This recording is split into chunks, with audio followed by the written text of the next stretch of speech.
Okay, official call to order. 9:32 a.m. Approval of the minutes from last meeting. Does anybody have any comments or concerns or changes?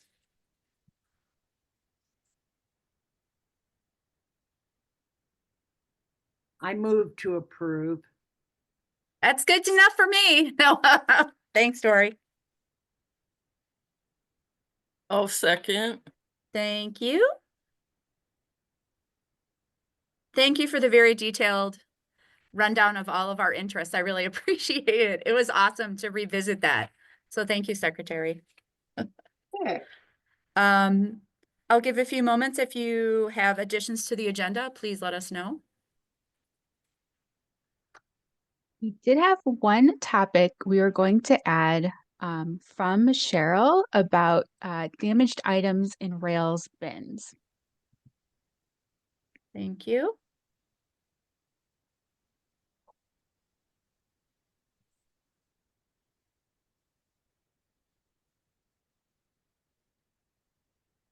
Anybody else? All right. I see a lot of head shaking, which is good enough for me. Officer reports. There's my friend. Do you have anything to add, Dana? You could add it in the chat if you have anything. Otherwise, I'm just going to leap right over you and tell you about our renovation being complete at Algonquin at our Eastgate facility. It's very exciting. Reopened on January 6th. We'd love to have you all come in for a visit. And if you want to work, you can do that too, because we're still getting the hang of it all.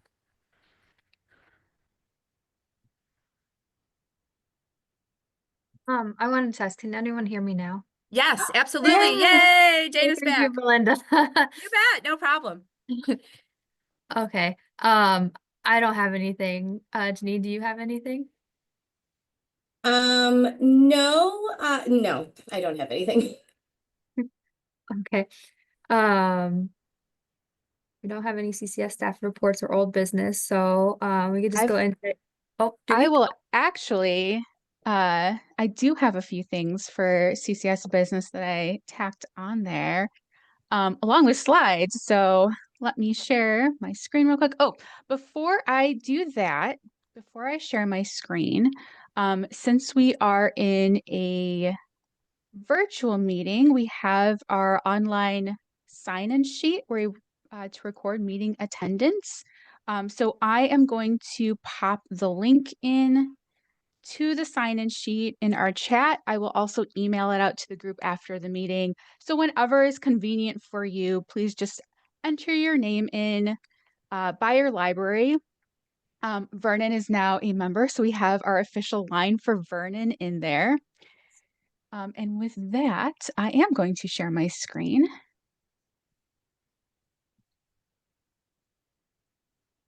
Okay. Now let's see if that is working. Excellent. So like I said, I have just a few updates to share with everyone. Oh.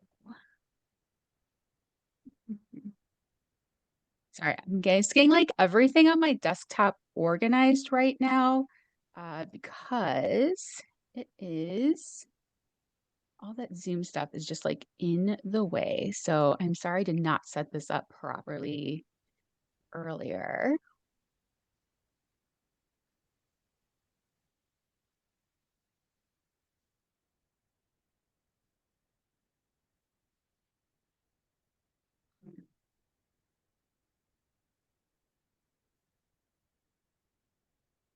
Oh my goodness. Apologies, everyone. I'm just going to stop sharing my screen for a second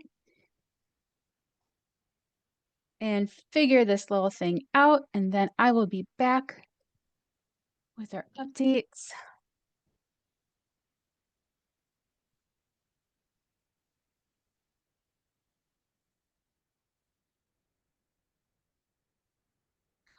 There we go. Okay.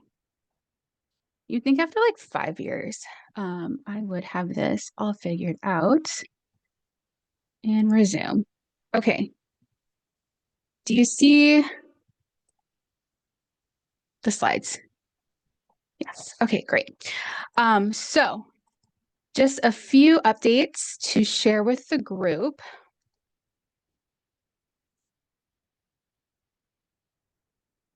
Okay, so the first thing, most exciting news, Vernon area was approved as members at the November governing board meeting. So we are currently in the process of getting everything set up, establishing the project schedule. We do know that the offline will happen over Labor Day weekend. So libraries will be closed. Most libraries will be closed Sunday. All libraries will be closed Monday. We are looking at a September 2nd go live for our existing CCS libraries, and then Vernon will come online on September 3rd. So much more to come about the migration. As details are finalized, we will be publicizing them with membership. So congratulations, Vernon. Congratulations, Dustin. He will be so sick of working with me over these next couple months. The next bit of news I want to share is our 7.7 upgrade.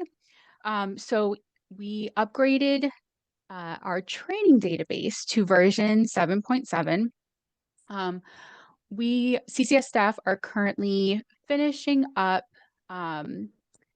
our testing on that database. We're figuring out like what our documentation needs are. We hope to have a date set for the production upgrade soon. When we do, we will share that with membership. Our target production upgrade will be sometime like mid to late February. So when we have that date, like I said, we'll share it in like CCS News, post it online to our upgrades webpage. There are a handful of some neat updates with the Find tool that I will be demoing later on. And then the last bit of info I want to share is that at our next meeting, it is our last meeting of the fiscal year, which means that it is time for us to elect a new slate of officers. As our vice chair, Belinda will be moving into the chair position. So that means we will need to elect a new vice chair and a new secretary. Quick nutshell about what that includes. As vice chair, it's a 2-year appointment. You will serve 1 year as vice chair, 1 year as the chair. As the vice chair, your primary responsibility is covering the chair if they are unable to attend a meeting. And then the following year, when you serve as chair, your responsibilities are to compile the agenda, communicate meeting details with membership, and facilitate the meeting. As secretary, you're responsible for taking notes during the meeting and compiling the meeting minutes. We do switch off between virtual and in-person meetings. So when we do the virtual, you will have the recording to work off of. So think about if you are interested in serving, feel free to touch base with our current officers if you want some like firsthand input on what it's, what you do as an officer. And if you have any questions, reach out to me. So hopefully we'll get some interest in that. Okay, and that was it for the updates. Okay. I'm going to stop sharing because I'm just going to try getting my stuff together for these stupid slides. Sorry. No, it's the morning of tech fails.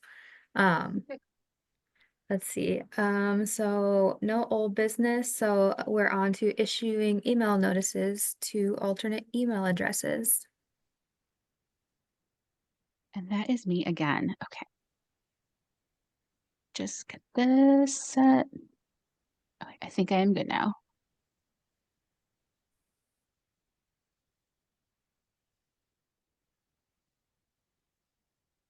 There we go. Okay.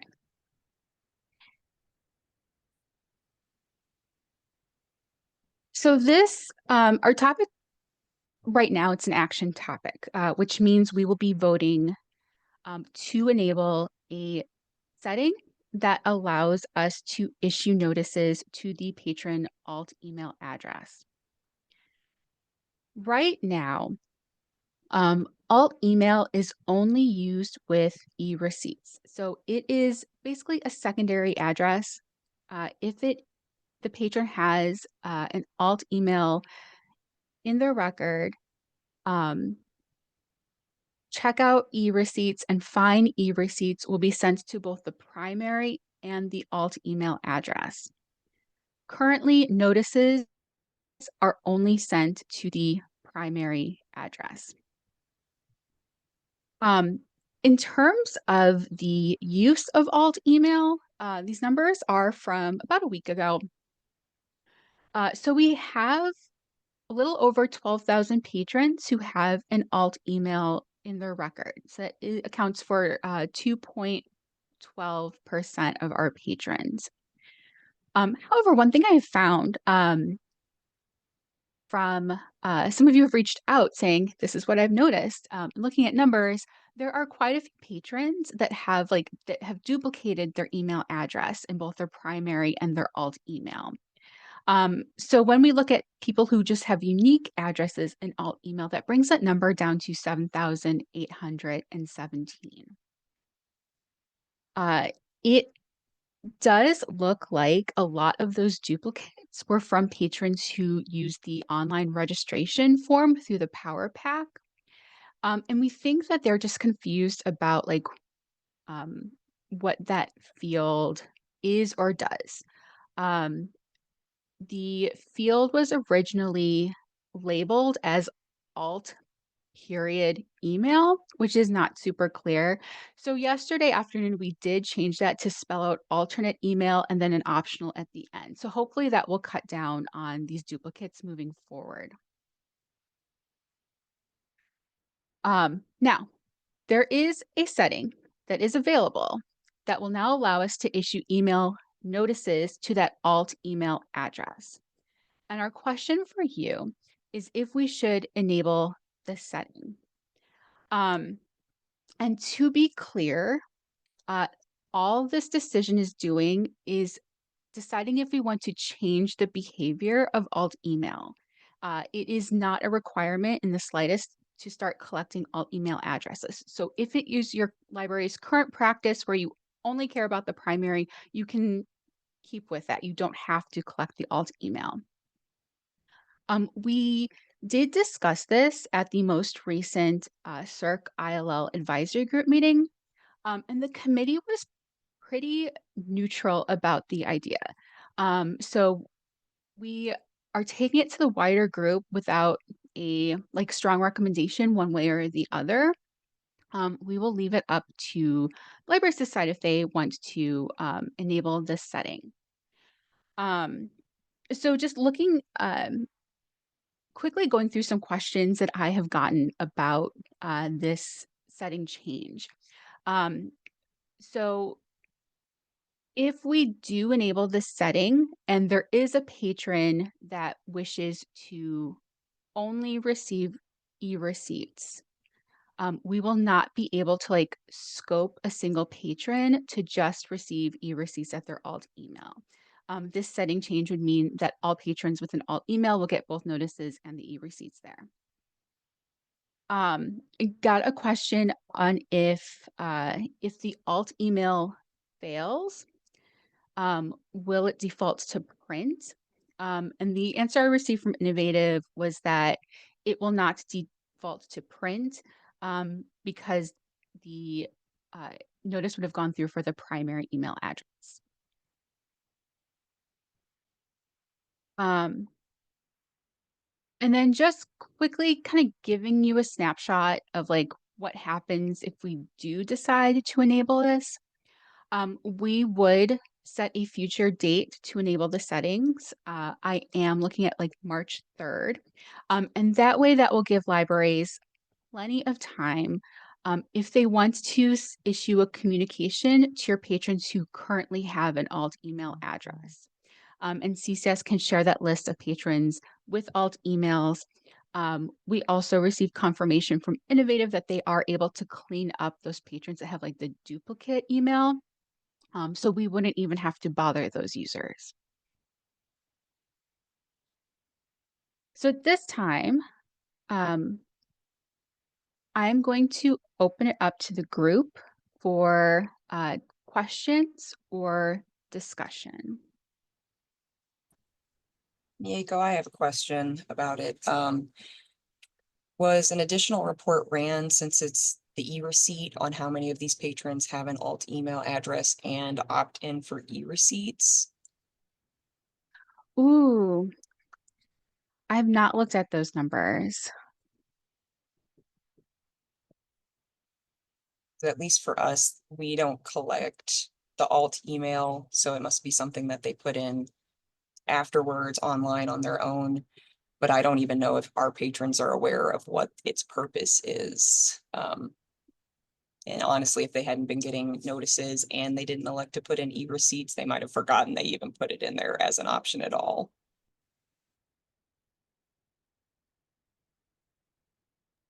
So let me just understand, do the e-receipts only go to the alt email? No, e-receipts will go to the primary email, Okay, and then an additional e-receipt is sent to the alt email. okay, thanks.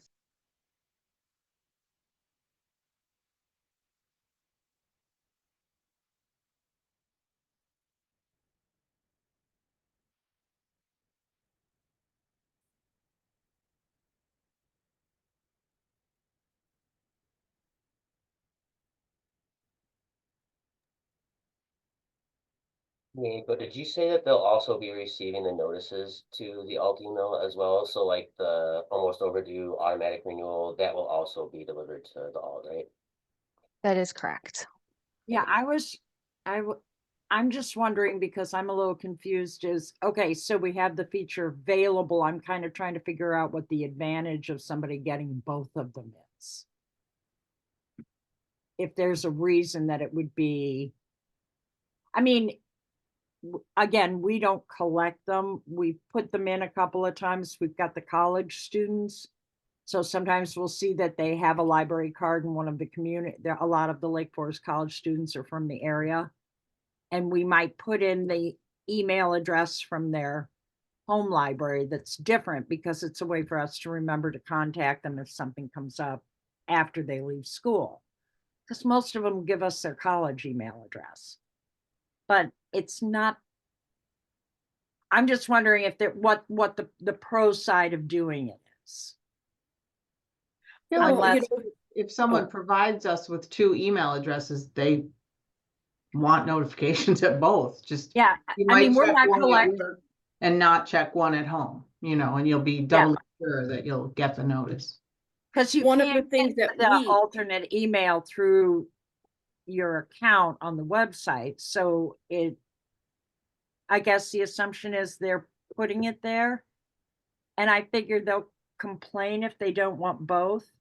We'll get a call if that's the case.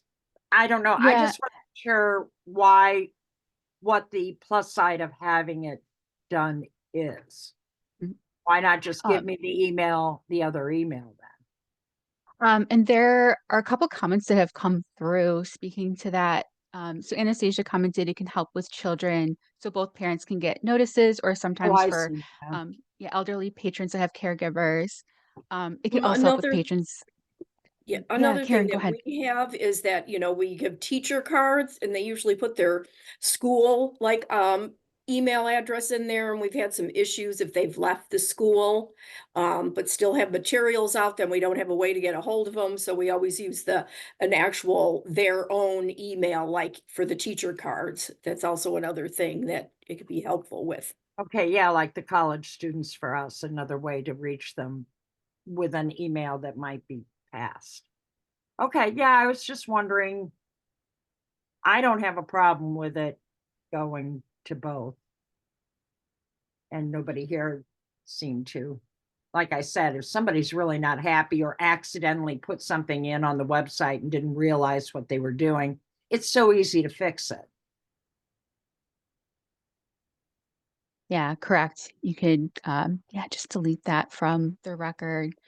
And Yeah. again, I will emphasize that this is in no way requiring libraries to collect alt email. So continue with your typical practices.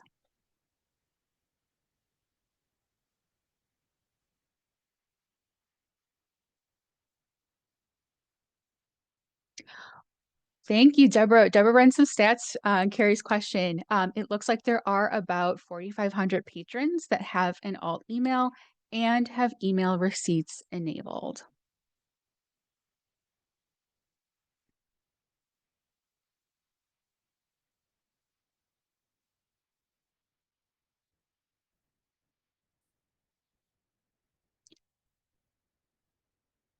Are there other questions or comments from the group?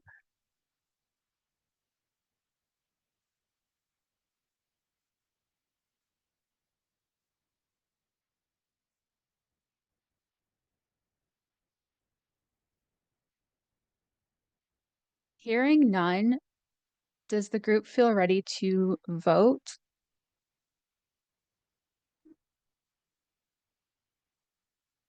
I I'm ready. will turn this back to Dana then for a motion, a second. We'll start with a voice vote. So we'll either like give a thumbs up or type in the meeting group chat. If it looks like it's split, then we will shift to a roll call vote. So I will turn it over to Dana for the motion in the second.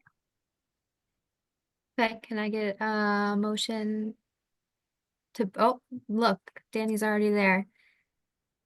Uh,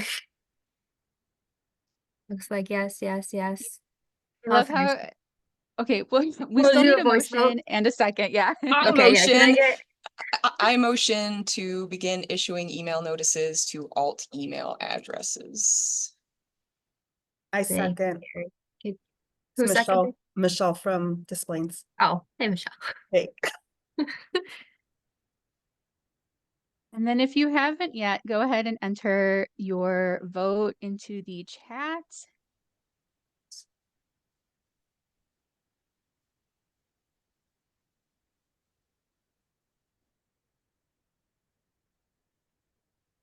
I think We'll we give have it a another. winner.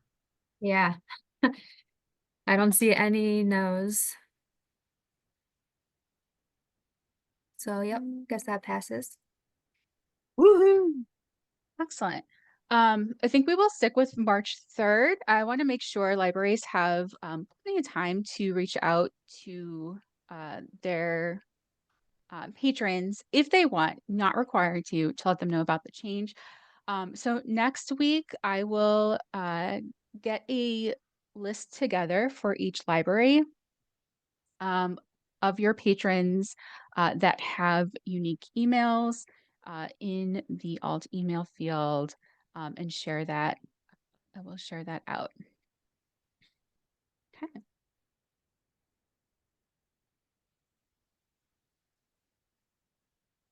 Awesome. Thank you, Meiko.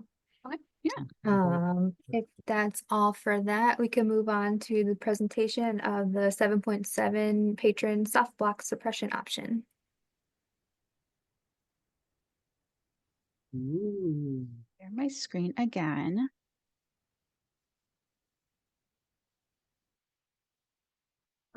So I've got a giving libraries an option that is coming with the 7.7 upgrade. And that is to suppress player soft blocks. So as you know, when you are checking out or placing holds for a patron right now, players will display an alert if the patron has blocks.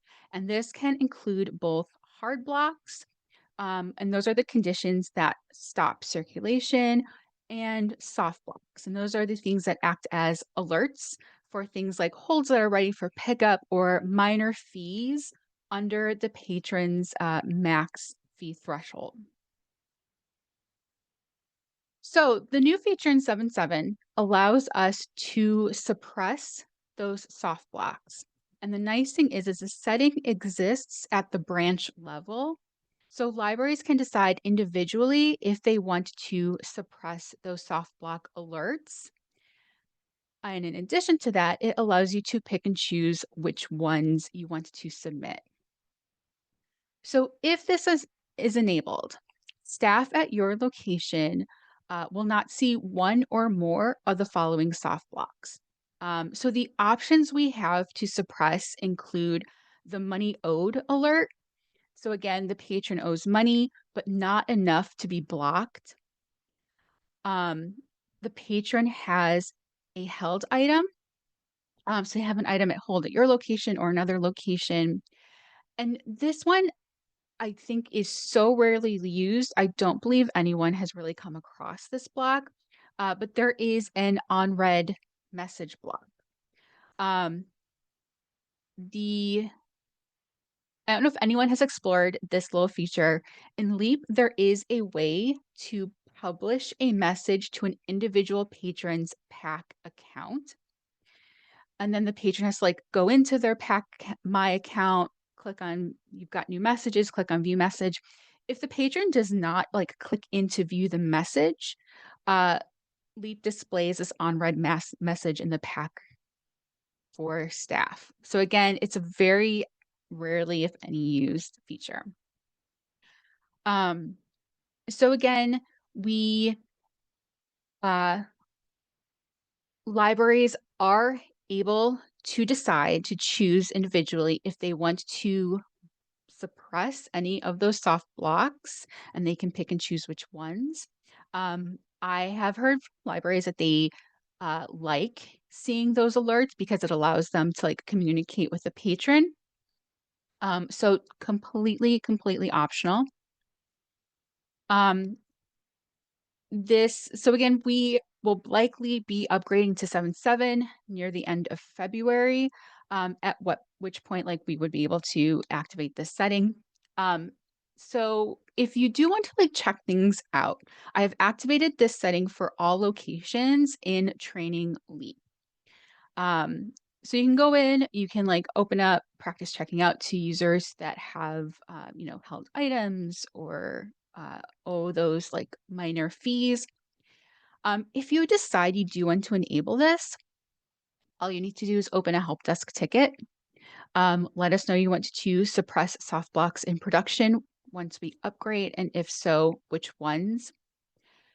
One important thing here is just make sure that all departments are in agreement. So if we suppress the setting, it will be for basically everyone in your building. So that means if staff at like your adult or kids desks place holds, they will not see these alerts as well. Like your outreach staff may want to see that there are held items ready. So just make sure that all departments are in agreement. So yes, so check it out in our training database. If you are interested, open up that help desk ticket. Again, completely optional. You can keep those soft block alerts popping up if you want.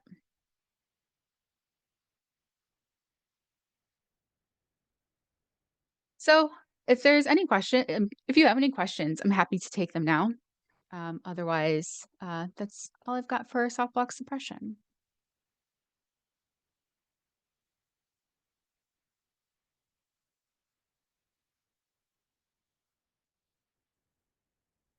Hey Miyako, this is Chissy. We just have a new vending machine. We haven't done any polls out there yet. And it's our branch. So in terms of suppressing a hold, would that Doesn't suppress the it's block. the block for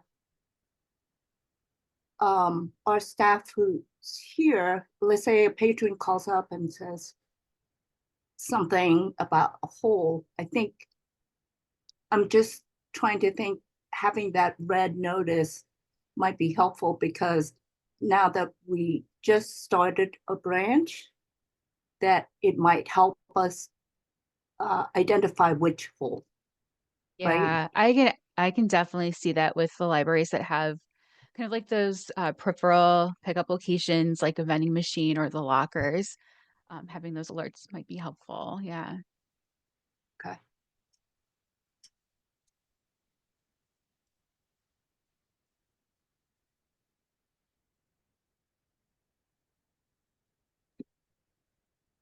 Anyone else? Going once, twice? Okay, so next topic is also on 7.7 LEAP, the find tool updates. Yeah. Oh, I'm so excited to share these with you. So let me once again share my screen. This time I'm going into Leap. There are two new features that I wanted to highlight with this group related to the Leap Find tool. So with the 7.7 upgrade, there will now be a way to save a default filter and to access recent searches. So let me go into my Find tool. So right now, when you open up the Find tool to a designated record type, it opens right to your default search setup. So let me click on Patron, and I know, sorry, I did not reset my search to demo. Okay. Um, when you open to a Find tool, it opens up to your default search setup, which is indicated by this little highlighted star at the corner here. So every time I open up my Patron Find tool, it takes me to a name keyword search. You may have it set up to do a barcode search, or like a bib record. When you open up bib records, it may have you set up to do a title search, etc. So a 7.7 update will allow you to include filters in your default search setup. So let's say when I search patrons, I always want to apply a registered branch by default. So to set this up, in my designated record type, I'm going to open up my filters and I will add a condition so I can add my desired filter in. And again, I'm going to do patrons registered library, and I'll say I'm going to select my Algonquin as my registered library and apply. So I've got my filter active. Now, if I wanted to save this filter as part of my default search, I will click that little star again and click save. So again, click the star and click save. And now when I close out of my Find tool, anytime I open it up and come to do a patron record search, my filters are automatically applied.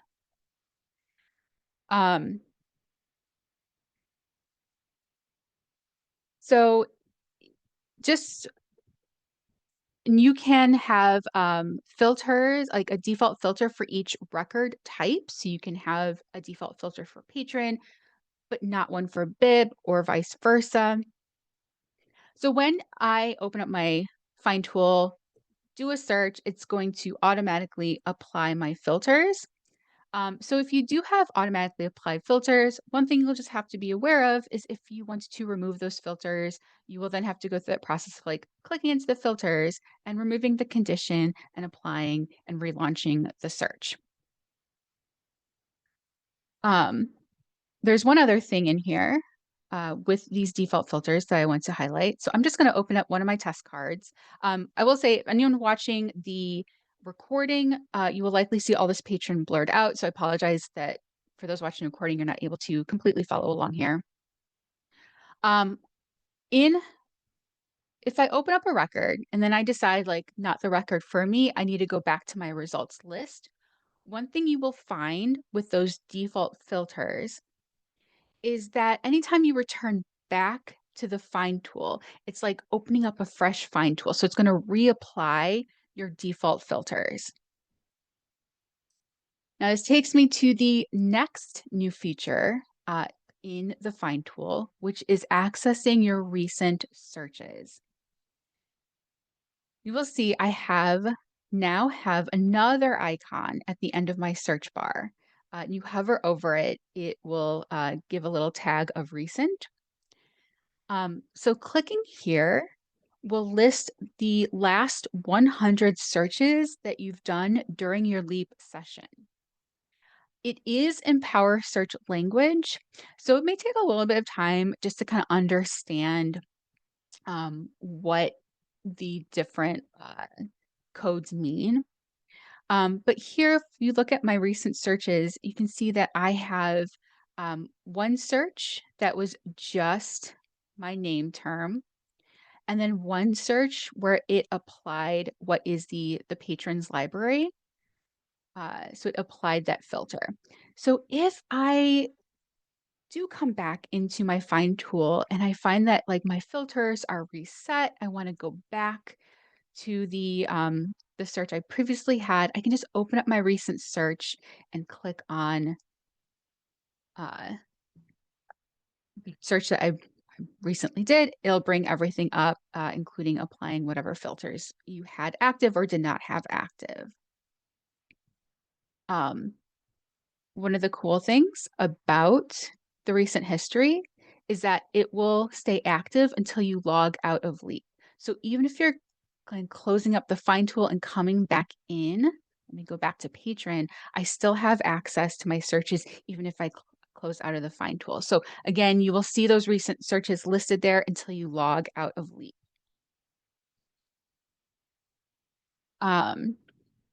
So yeah, so again, our training database is on 7.7. Feel free anytime to log in, test these things out.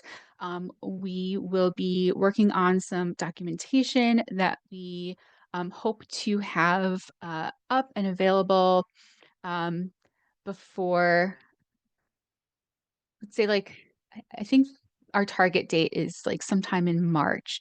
But the What's New document that we have been sharing through the CCS News and posted on the upgrade page on our website does have the information about these new features in there right now.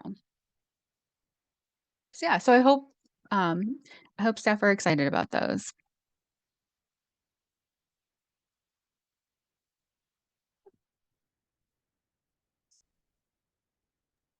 Hey, Miyako, it's Chissy. I was wondering with that filter that you said that you put on Patron. So what I find useful when I just do a patron search is if they're registering at our library and I want to find duplicate. And that's not going to be possible if I put the filter in as my home library, right, for a patron. That is correct. So that so the default filters, I do believe they will apply when you're using like the quick search. Mm-hmm. Okay. So again, my demo might not, the example I use in my demo might not be relevant for your own use, but just know like the options are there, particularly like bib record, if you want to search bib records, if you do like item record work, and it's helpful to have a default filter. So again, no expectation that staff like use it, but just letting you know it's there. Okay. Thank you.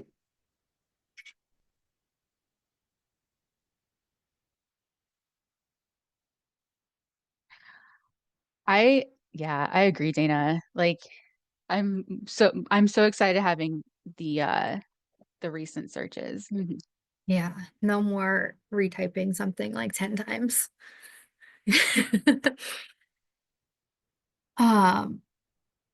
Ooh, question from Athena. Does it apply to staff with various permission levels? So this is tied to your username. So anything you have set up will not like trickle over to your coworkers. Um, and anyone who has access to Leap will be able to adjust their find tool settings. Good question.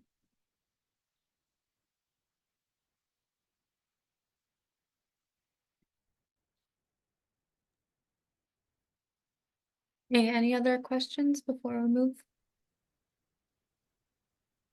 Okay, so our next topic comes from Brent and McHenry, and that's online library card registration.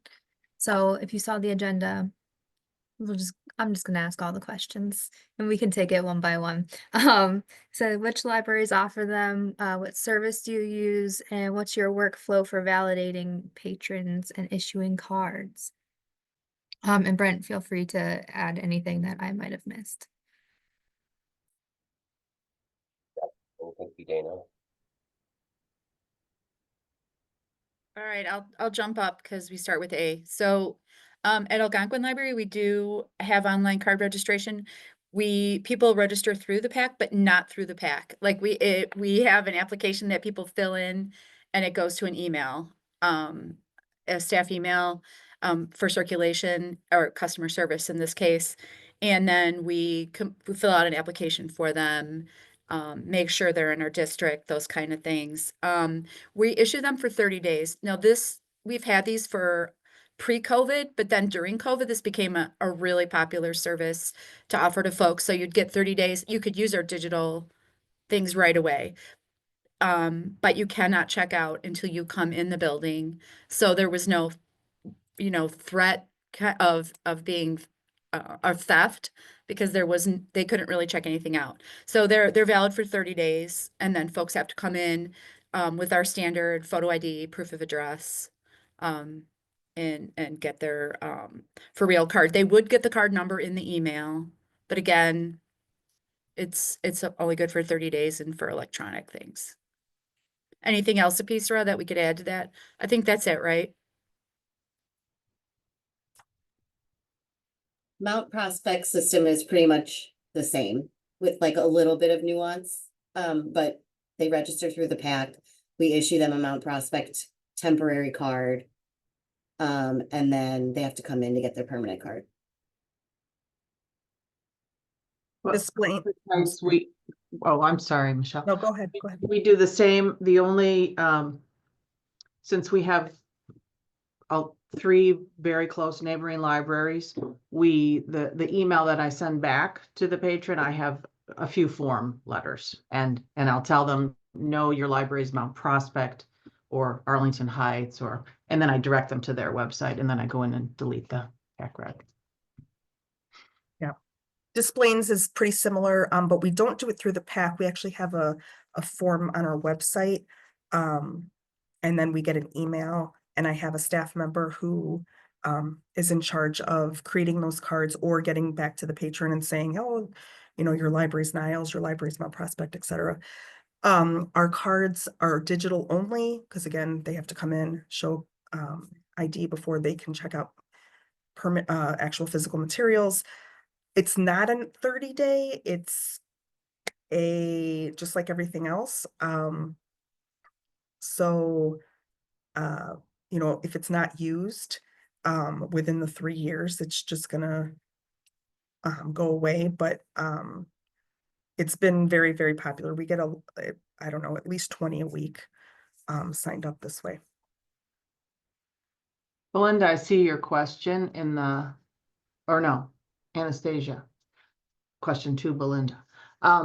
Actually, I just looked at ours from 2024 and about 75% of the people came in and got their cards.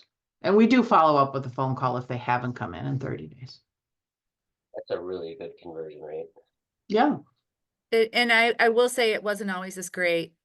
At the beginning of when we were using it for COVID, it wasn't great. I mean, for other reasons, but eventually I think people have gotten it. And also Apisra follows up with everybody. So let's go. Because we were like literally writing on the card. So then it was like throwing out cards was crazy. So that's evolved too through time. But yeah, I think it's much better now. 75% seems really good.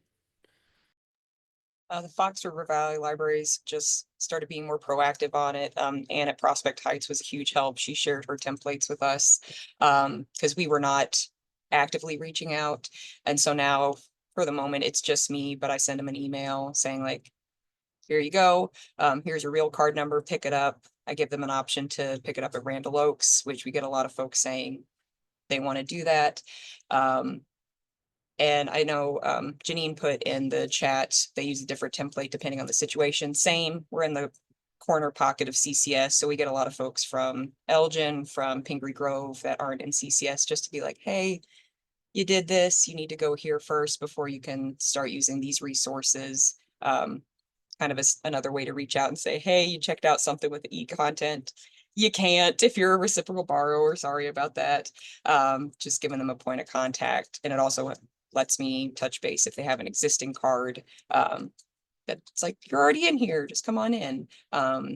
We haven't been keeping stats that long, but it just, it feels positive. I feel like we've had a pretty good reception so far. It's just nice having that point of contact with people that we didn't.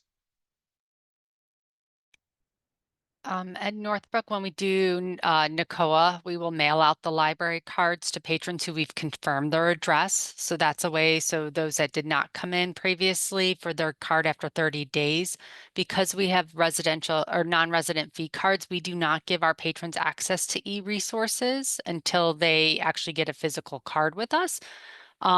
We have caregivers who come in for their patrons cards, or we'll refer them to senior services in the library too.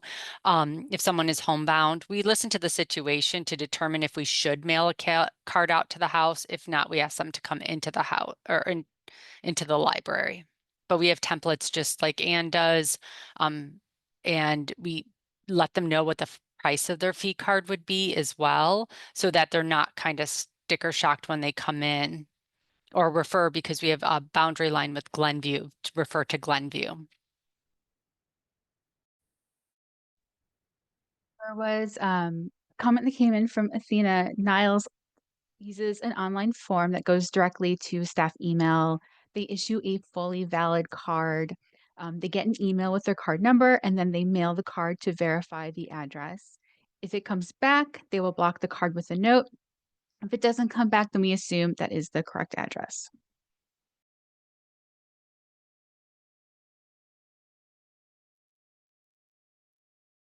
Thank you. Yeah, we currently do Power Pack registrations here, but it's really just for digital materials. So we were hoping to like maybe kind of up our game a little bit with this for like doing outreach registrations. So like what forms maybe we're using.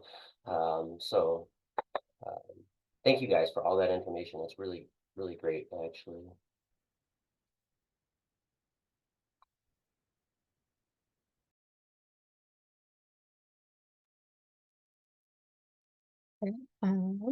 Anything else?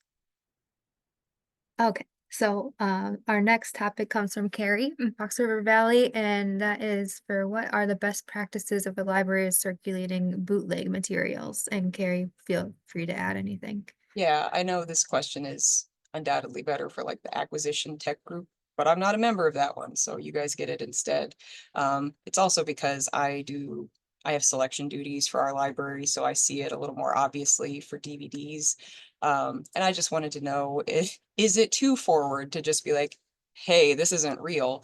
What is a polite good practice to notify you guys that you're circulating what appears to be a bootleg item?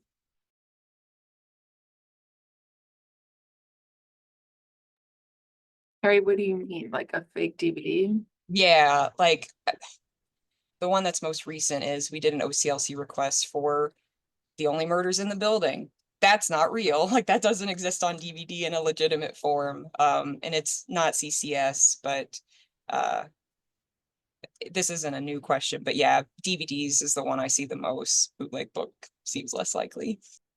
Well, to be honest with you, they're not like children to me. They're moving around items. I don't mind a little note on saying this, we're not sure, but this might be bootleg. Happy to have somebody here check and make sure. I mean, it wouldn't offend me if somebody else said, like, I'd know. And that's the thing. I understand I'm much closer than everyone else is because it's DVDs that are getting pirated. I'm getting those requests from patrons that are like, can you do this? I see this library owns it. And it's like, I can't, it's not real. I'm sorry. I don't want to be that person being like, this DVD is not real. This DVD is not real. I don't Carrie, know, oh, You have permission. Permission granted. Carrie, I talked to some of our catalogers, the main one who does movies as well as the selector, and they both indicated that they see it a lot of times in our consortium as an on-order record as well. And most of it's from Amazon. It's not through like Midwest Tape or Baker Taylor. So it's when it comes directly from Amazon that they can't source the correct publisher. Yeah, that's what I've noticed too. And I'm human. I do my research. I know some things are only being released by certain distribution outlets. Like A24 only released movies through them. Kim, I contacted you about that. I Yeah. just Belinda's blessing, among others, to let me just harass you guys and be like, hey. Like I said, I didn't want to be Sorry, I'm with Tori. We need to know if we don't know. yeah. Because I'm very far removed from it, and I would Yeah. be like, and I was very curious when I saw this on here. I'm like, what are you talking about? And oh, for heaven's sakes, is it us? Okay, No, great. no, and it's no one in particular. It's just a general thing. I mean, I Something remember that's new. Yeah, and I remember a previous director when she was buying DVDs, she bought all the Marvelous Mrs. Maisels, and it's like, nope, those weren't real. So yeah, if you Ugh. if I can become the resident sleuth for that, I will be like, hey guys, Mm-hmm. FYI. Carrie, it's Michelle. I just wanted to share that when I was in tech, I remember there was a patron who had been requesting a bunch of stuff, and a selector had bought like a whole bunch of the seasons of Grace and Frankie, or whatever the heck that Jane Fonda and yeah. yes. And after like our cataloger and I like deep dived into it, and we were like, oh my God, all of these are like completely fake. And we owned a bunch of them. We were like, so we told the selector, because honestly, at that point, that was like not my role to be like, we should get rid of these. But like, as honest, I should look. I don't know if we still have them in the collection, but we did not buy them anymore. And yeah, I feel like for sure, if you come across that stuff, it's just better we know, because it's like, patrons are like, oh, I want this. But if it's like illegitimate, like I don't know, I feel like we should not probably support that. So Yeah, Well, and that's on me.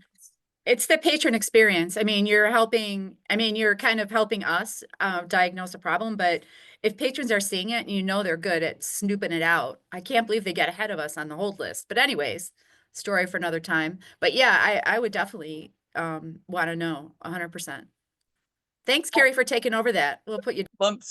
add that to my list of things I can do for sure. No, I appreciate you guys being open to that because, like I said, it's one thing for me to catch it here, but another for you to get an email from me being like, who? It's like, hey, just so you know.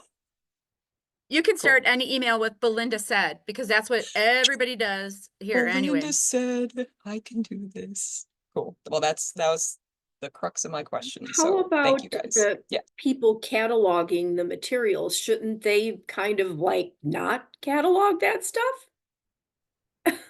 Once again, that's where I don't know that whole process. I would agree with you, Karen, because they have to pull that OCLC record from somewhere. I mean, and I assume Can I they have just to- add, like, Yeah.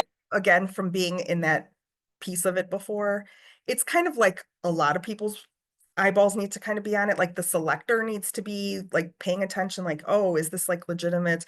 And because sometimes the cataloger like may not, first of all, there might be the record might already be in there from another library doing this, thinking, oh, okay, this is like legit.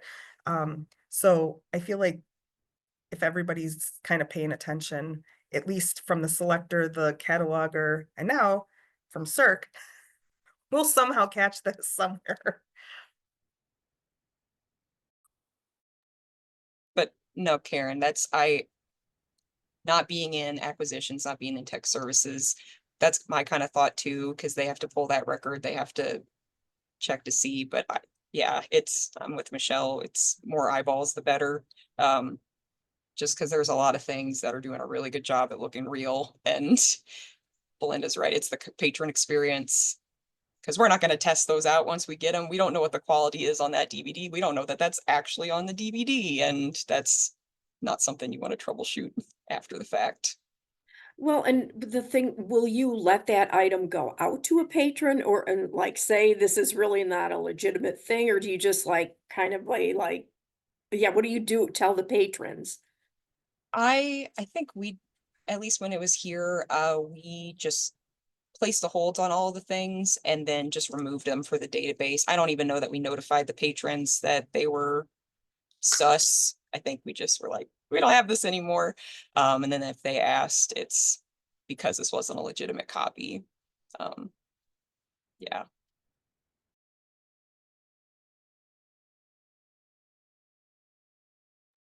Well, thank you guys. Thank you for letting me talk. I appreciate it. And I'll add really quickly, if you don't feel comfortable reaching out to the owning library, you're always welcome to let CCS know, and we can contact that library too, just to give them a heads up. So you don't have to let Kara do all the heavy lifting. You can reach out to us too. Is it the artwork on the case that gives it away, Carrie, or like what's the indicator that you?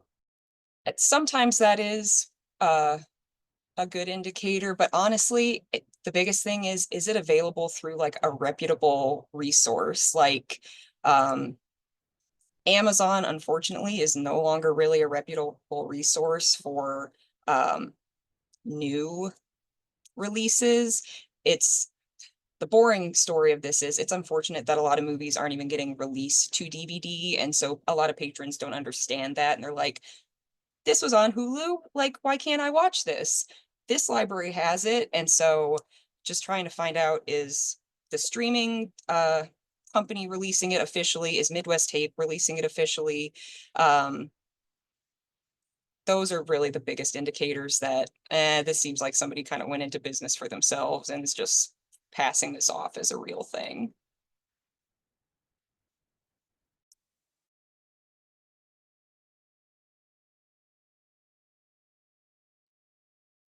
Okay, thank you, Carrie. There's nothing else. We'll go on to their next topic, but I don't know. I was trying to see. It's from Donna, Indian Trails. Are you here? Am I just missing you? Donna was not able to Oh, make it today. So I will just like briefly give a reminder for everyone of where you can find the policy for intra-CCS items and billing. So you can, backing up here, our governing board policy states that libraries shall make reasonable efforts to recover overdue and lost item intra-CCS loan materials, but that member libraries can apply their own best practices and local policies when determining if they want to accept reduced payment or waive any kind of charges for these materials. And that payment will not be due to the owning library, which means libraries will not send like funds back and forth to one another. And then you can find the governing board policy. Let me share my screen again. On our website, under About CCS, there is a page for governing documents. And there is a link to the governing board policies in PDF form. I think there is also a dedicated how-to page under patron public services and then patron accounts that will give like just kind of isolates that governing board policy about intra-CCS materials. So hopefully that will cover that discussion in Dana's absence.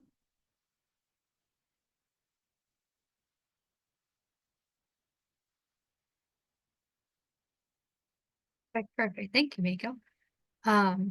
Oh, the next one is CCS, removing a collection agency block. I'm just gonna, stay here. So, oh, my slideshow. I don't know what I'm doing, guys. I'm sorry. We'll just stick here. Okay, manually moving a collection agency block. This is something libraries probably don't see too much. But we get a question like every so often, so I thought I might like, why not just do a demo at the Circ Tech meeting? So sometimes you will come across a patron that no longer owes any money, but they still have a collection agency block on their account. Was it yesterday afternoon? I did a quick look at our database, and I don't think there is any patrons this applies to right now. So I don't know the next time someone's going to come across this. But basically, this can happen if your library like stopped participating in collections with Unique. But you still have patrons who have collection agency blocks. And this can happen because you're no longer sending like account updates to Unique. And so with the patron pays, those collection agency blocks are not getting automatically updated. There is a way to manually remove these blocks, and it is a little different than the standard way of removing a block. We have our step-by-step instructions up on our website. Um, and in terms of like who is able to do this, you do need to have be part of the circulation manager's permission group in order to manually remove that collection agency block. So I am just going to pop over to Leap real quick to demo this. So again, we didn't have any patrons where this was the case. So we're just going to pretend like this user has completely paid off their fees and like they're at, they owe $0 now. So typically when you're removing blocks, you will come into their blocks section and like delete a block. But what you'll find with these collection agency blocks is that if you remove the block here, tomorrow morning, that block will reappear. So what you need to do if you want to manually clear a collection block is to come into their account page. And then under view, you will want to change the view to collection agency. And so this will list like their submission and their update history. But above that history, you'll see this nice little remove button. And that is the button that is going to permanently delete this block. So again, if you are part of the circulation manager's permission group, you can come into this collection view, click the remove block, and then you will get a confirmation pop up. So this confirmation pop up does say like the collection agency will need to be notified. If your library no longer contracts with Unique, and that means Unique is not getting account updates from your library. So depending on how you like severed your contract with Unique, you may still want to reach out to Unique just to let them know like this person is no longer in contract in collections. I know a lot of libraries when they cease using Unique, they will tell Unique like remove all of our patrons from collections. So this may not apply to your library. If that was not the case for you, you can shoot a quick email to whoever your Unique contact was back in the day, or you can reach out to CCS and we can reach out to Unique on your behalf and just let them know, give them the patron information, let them know they are no longer in collections. So when you say continue here, it will remove that block. And then the next day when you come back in, you will no longer see that collection agency block. Oh, Anne shared her templates. That is awesome. I can't wait to look at those. So again, I'm not sure how often staff are going to encounter these situations. But if you do, we've got those instructions on our website. Always feel free to shoot CCS a ticket. We are always happy to remove the blocks as well. So that was my quick demo for removing blocks.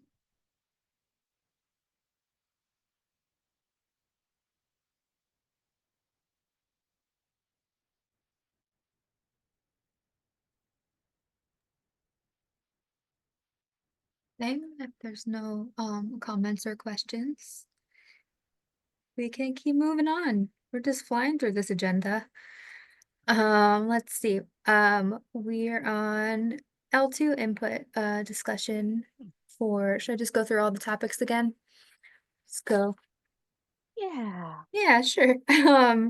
So what features do you use most in L2? What do you dislike about the site? And what could improve the site? Anybody? And to just give some context, sorry, I'm going to share my screen again just for a brief moment. We're talking about L2. That is this page here. So this is where you can like view a calendar, register for an event, or you can access the directory and search for like a library or an individual staff member. And to just kind of like give some context here, CCS is part of a committee that helps guide L2 development.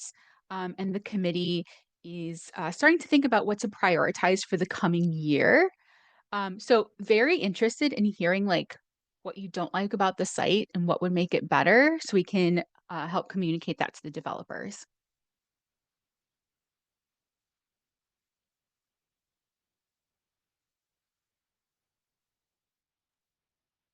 Silly question. Is the library lookup through the Rails, is that part of L2?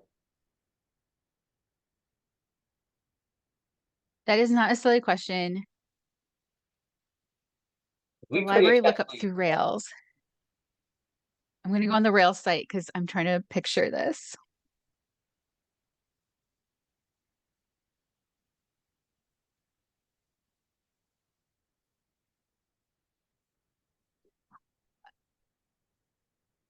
Yes, if you go through, Brett, let me make sure like I'm looking at the same place. You were thinking, if we go to the Rails website and we go into the library lookup, I think this pulls in information from L2. I'm not 100% sure about that. That's the It looks like exact it brings page you number. to the same place as if you go directly from the L2 website, because I just tried doing that.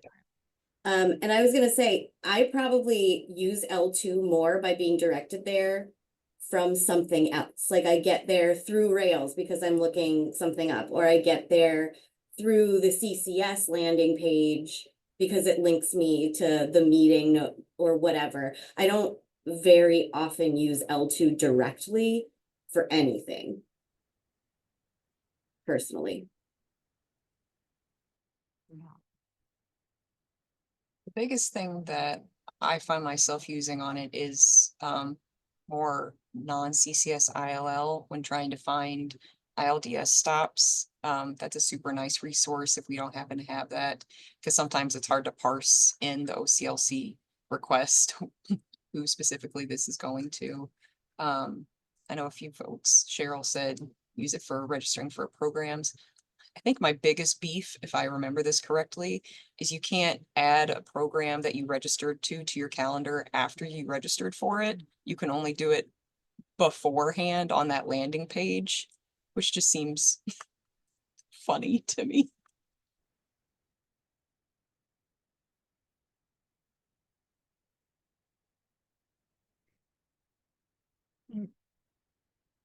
Brent, if there is something about the Rails side of it too, I will take that feedback and share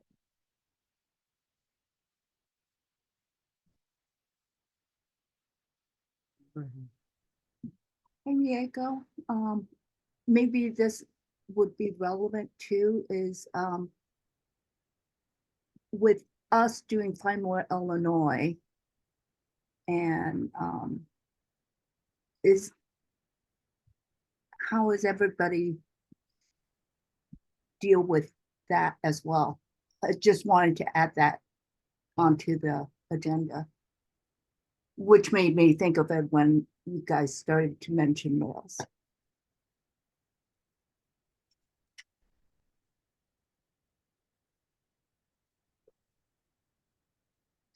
So how do people use L2 to locate, find more information? Yeah.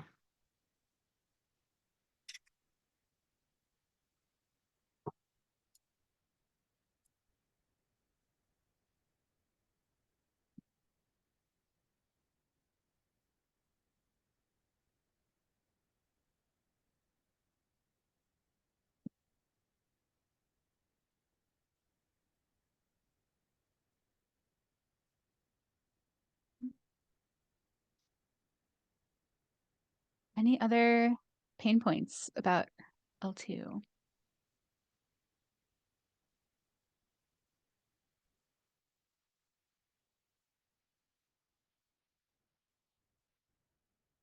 Think about it as you are like looking at events calendar or using the directory. Um, if I'm remembering dates correctly, the L2 group is next meeting February 4th. So if you think of anything between now and then, send it my way, and I will pass that along.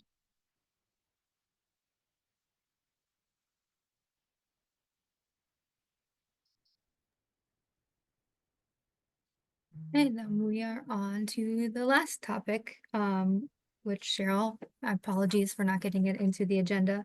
But it is for from Cheryl and Carrie for in-transit damage procedures. If you want to add more, Cheryl, please do.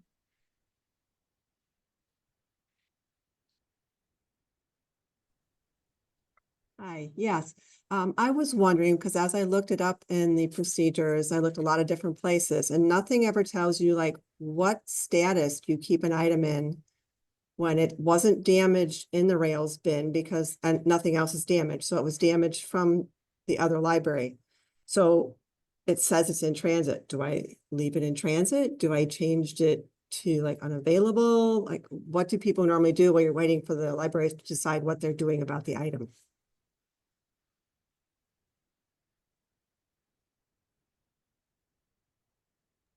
If it's our item, I would check it in. I would mark it damaged. Well, I don't like using damage too much because I feel like things kind of linger there.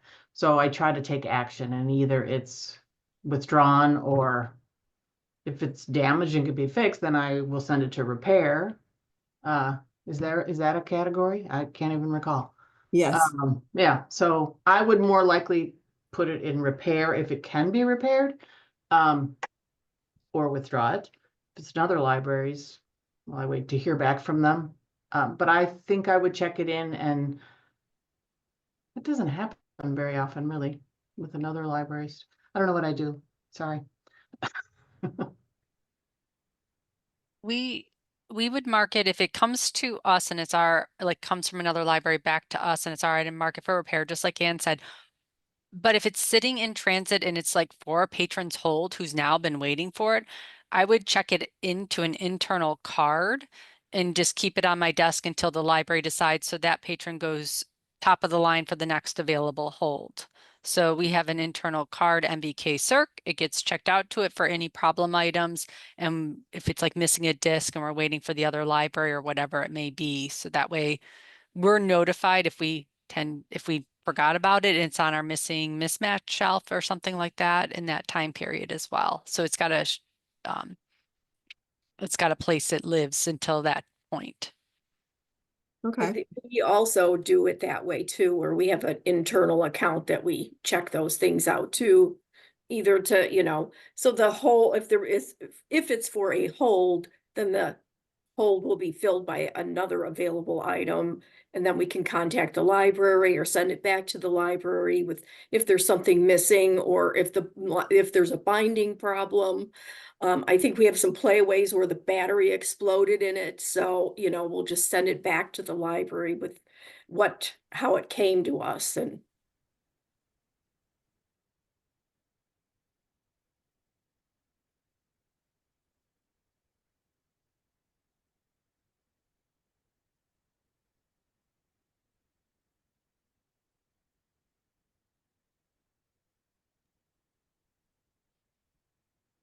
Does that help a little bit and answer the question? Yes, I was just wondering, yeah, Yeah. how other people were handling it. Cause yeah, I don't want to Right. forget about it and it's just sitting there in limbo, so. Yeah. Right, and are you talking about like things that you're receiving from other libraries for your patrons? Or are No, you it's, talking no, about things that are coming back to you from correct, other libraries that are damaged? correct. It's our items coming back to us. And then I reach out to the other library and I'm waiting to find out what are we doing about the item? Mhm. And it's like, do I just leave it sitting there in transit? It just seems kind of strange to leave it in limbo. But I couldn't find anything about what to do, so now I'll do one of your options now.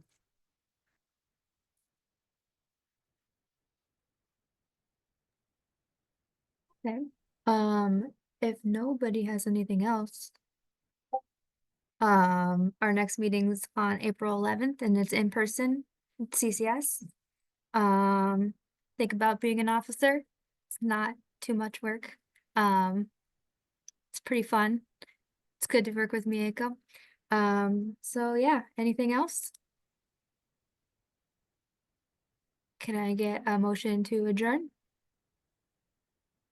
I'll motion to adjourn. I'll second. Speedy. Okay, that concludes our meeting. Thanks, everybody. Bye. Bye. Thanks, everyone.